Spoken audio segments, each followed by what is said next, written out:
So today we're going to talk about 3 colossal mistakes that will absolutely kill your wholesaling houses business. 3 colossal mistakes that will kill your wholesaling houses business. We're talking about wholesaling houses. And if you're joining here, you don't know what wholesaling houses is. Wholesaling houses is where you can flip houses using no cash, no credit, have no experience. You can get a property under contract, $100,000 house for $50,000, and you can turn around and sell that contract for, say, $60,000 to a cash buyer that will purchase the property. Hey, what's up, what's up? And guess what? The cash buyer is getting a property below market. He has equity.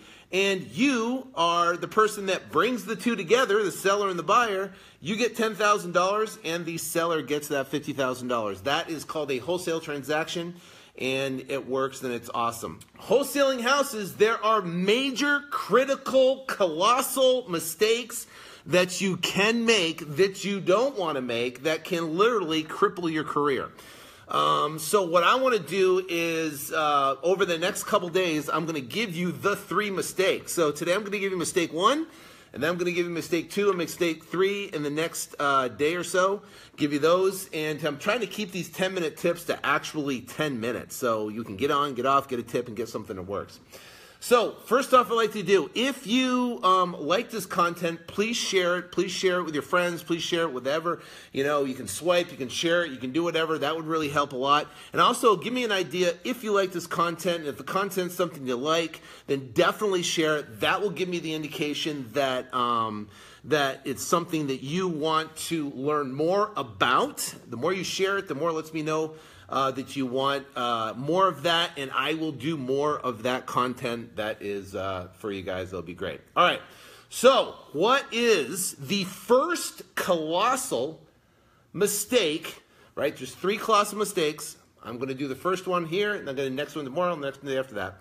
But 3 colossal mistakes. The first one, when you're wholesaling houses, right? When you're wholesaling houses, you send out direct mail. You have Google AdWords. You talk to sellers on the phone. But what happens is our job as wholesalers is to make offers to sellers. And it's a numbers game. The more offers we make, the bigger you will have a larger chance, right, of getting a deep discount house. So what happens is that we have a $100,000 house or a $200,000 house.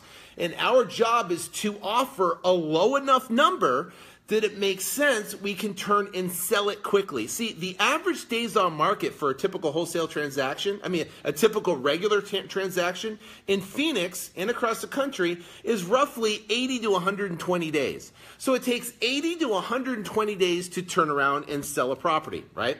So here's the deal, is that we want to get a property under contract that is so desirable to a cash buyer. So a cash buyer that has cash, that has $100,000, $200,000, $300,000 in the bank, it's going to write a check for it, it's going to do it quickly, right? We are looking for those people that are going to write that check quickly, and they're going to do it within 7 days. See, we're going to sign a contract with a seller, and that seller is going to be for a price, right? But it's going to be a 30-day window. And then we're going to sign a contract with a buyer, and that contract is going to be a 7-day window. So that means we have to have such a smoking deal that our buyer is going to jump, and they're going to want to close that deal in 7 days, okay? Now, let's think about who is our buyer. We're looking for a buyer. So, people get involved in wholesaling and they go, oh my gosh, I'm getting a property and the house is worth $200,000 and I got it under contract for $190,000. And they're like, I got a $10,000 discount. Okay? When I first think of that, I go, who is my buyer? Well, we got 3 buyers, right? We got a fix and flip, a guy that's going to buy the house, fix it, and turn around and sell it. That's a fix and flip buyer. Now, that fix and flip buyer, is he going to buy that house at $190,000 when it's worth $210,000? No, there's no equity for them as an investment to buy it, fix it, and sell it. So that eliminates all my fix and flip buyers. Now, is it a buy and hold buyer? Now, a buy and hold buyer is going to purchase a property, and they are going to turn around and they're going to buy it for cash flow and for a rental purposes, right? So the bottom line is a buy and hold buyer going to purchase a property that is worth 200 and and you get it under contract for 190? They're not going to buy it. So our only buyer is a retail buyer that has cash that they can close. As wholesalers, we do not sell, what's up? We do not sell properties to retail buyers unless we actually physically have to close on it. That means we have to cut a check, we have to close on it, and we have to do that, and then we turn around and sell it. But as real estate wholesalers, we don't want to take that risk, right? We just want to get it under contract and sell the contract so quickly, and it's such a smoking deal that our buyers will jump on it within 7 days, right? So guess what? I told you a newbie came up and said, hey, I got this property. It's worth $200,000. I got it under contract for $190. Who's going to be the buyer? Who's going to jump on that? Who's going to be the one that's going to jump on it and say it? Well, it's not going to be a fix and flip. It's not going to be a buy and hold. And guess what? It might not be a retail buyer that's going to write a check for it. That's a long shot. So what we want to do getting started, and the biggest colossal mistake you can make, and I'm going to get to it right here, the biggest colossal mistake you can make is you get properties under contract for too high a price because you eliminate all your buyers. Let's talk about it. So let's say you get a property that's worth $200,000 and you get it under contract for $180, right? So let's you and I think about for a second, who is our buyer? Who's our buyer going to be? So as soon as like we do, I'm at, if you can see this, I'm at my office right here, and I got my plasma, up on the up on the wall right there. We do our Monday morning meeting here. We're sitting there talking and this, that, and the other. So what we do is we sit around here and guys say, hey, I got the smoking deal on this contract. Here it is, and here's the property. I'll pull up the comps and look at it. And the first thing through my mind is, who is the buyer? Is it a fix and flip buyer?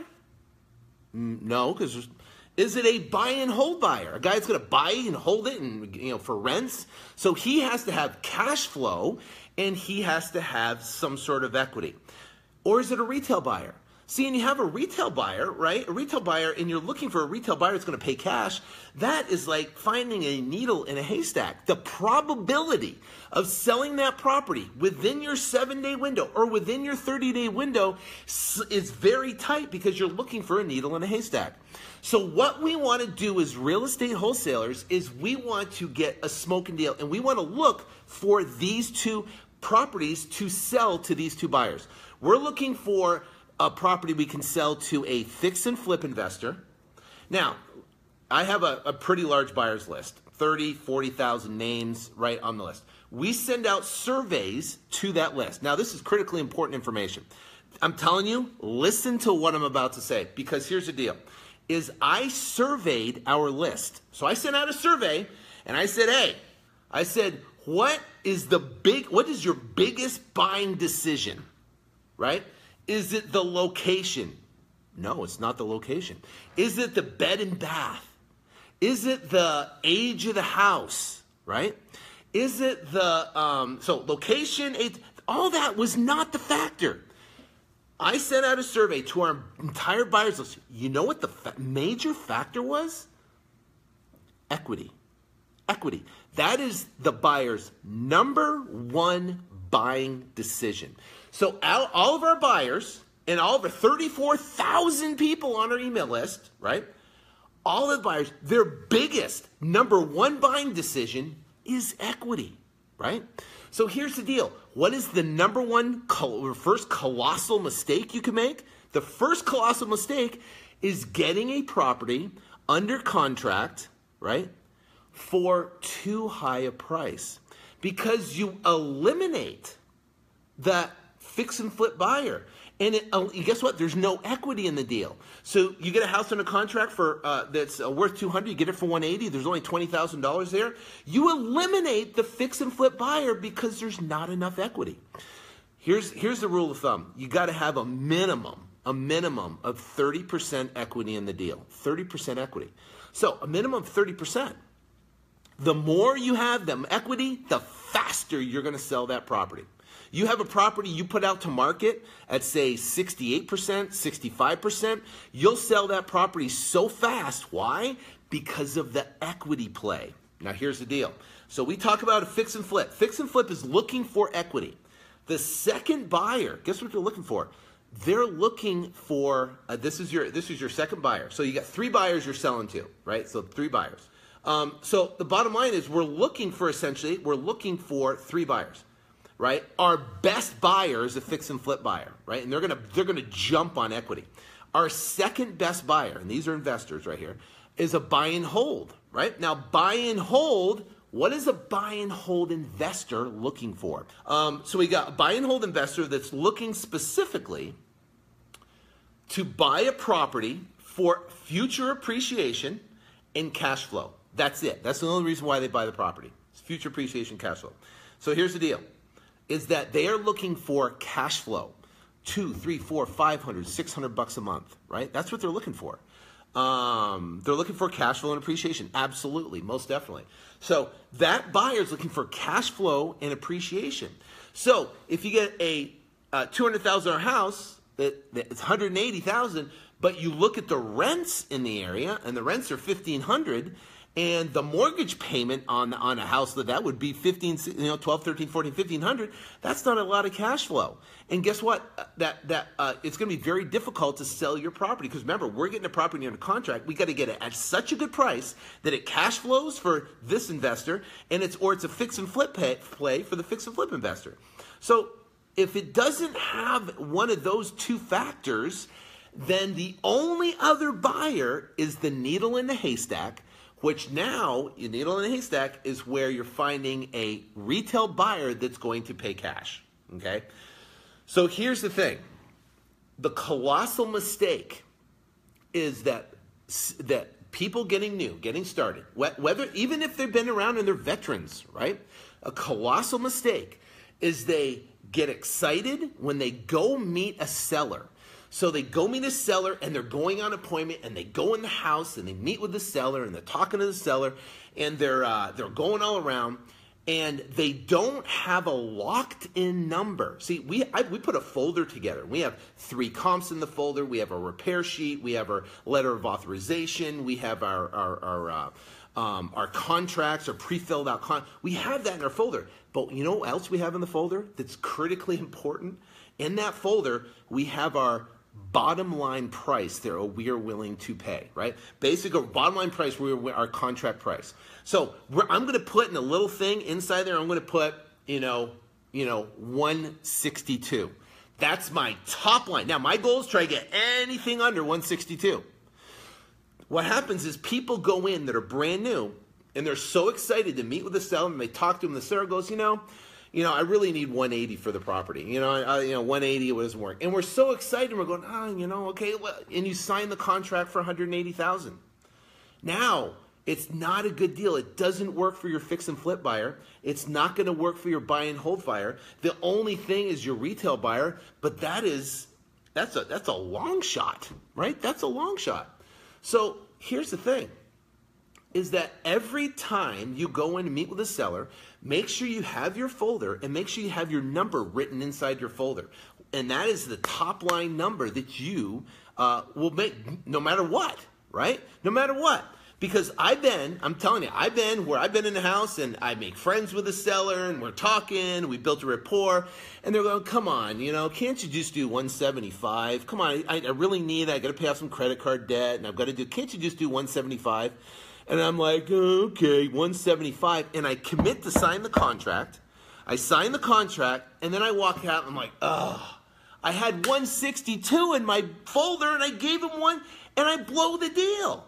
Now I turn around and sell it, and I can't sell it, and I'm hanging on to it, and I feel bad, and I got to cancel with the seller, and it sucks. It sucks. So colossal mistake number 1. Colossal mistake number 1. And I'm going to do colossal mistake number 2, number 3 in the next couple days. Colossal mistake number 1. Do not sign a contract with a seller for too high a price. Why? because you're going to get stuck with the deal. You're going to get stuck trying to sell it. You're going to get stuck, having to back out of it with the seller. You're going to get stuck. You're going to feel bad about the whole entire situation, and it's going to suck all the way around, and you're going to go, oh, I tried this stuff, but it didn't work. I tried wholesaling, it didn't work, right? Because you signed a contract that was too high. Guess what? If you sign a contract for the right price, you're going to sell it no problem. Because remember, you're signing a contract with a seller for 30 days. You're signing a contract with a buyer for 7 days. You got to get such a smoking deal that the buyer's going to jump, right? They're going to jump on the deal, right? But they're not going to jump. They're not going to be excited to cut a check and pay cash because of the investment property if there's no equity in the deal and it sucks, right? So that's colossal mistake number 1. Now, join me tomorrow. Join me Friday. I'm going to share colossal mistake number 3. Now, colossal mistake number 2. Colossal mistake number 2, if you screw colossal mistake number 2 up, you're done, right? You're out of business. You are completely lawsuit, toast, dead, done, right? So tomorrow I'm going to share colossal mistake number 2. Colossal mistake number 3, I'll tell you about. Colossal mistake number 1. Do not sign a contract with a seller just because you want to appease them, just because you want to get the contract for too high a price. Make sure prior to going into the seller, you have your appointment with all your contracts and all your comps and all your letter of authorization and your repair sheet and your lead sheet, and have that in there. And on the inside of it, you write the highest number that you're willing to go, 162. If the seller wants 175, I'm sorry, my number is 162. Right? And you just tell me honestly, listen, I would love to pay you 175, but if I pay you 175, then guess what? I'm not going to be able to do what I need to do to get this deal done. Because if I pay 175 and I write a contract for 175, after I do my due diligence, I figure out all the repairs, I'm going to have to come back to you and I'm going to have to negotiate a lower price. Now, Mr. Seller, I know for a fact you don't want me to do that. Do you, Mr. Seller? No. And they're going to come back and say, but listen, wouldn't we want to sign a contract so it's a win-win for both parties?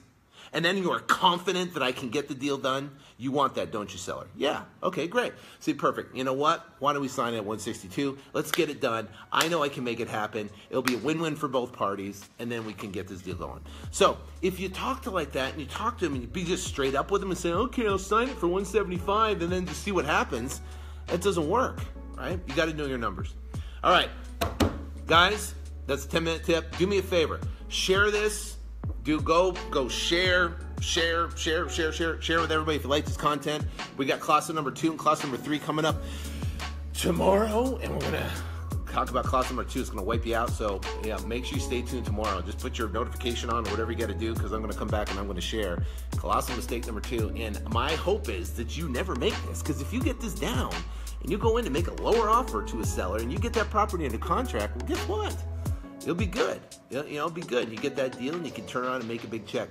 I will see you tomorrow. We're going to talk about colossal mistake number 2 and absolutely what not to do. If you make this mistake, you are out of business and you don't want to do it. So make sure you join me, put your notifications on, do whatever you got to do. I will see you. Take care. God bless. You guys rock. See ya.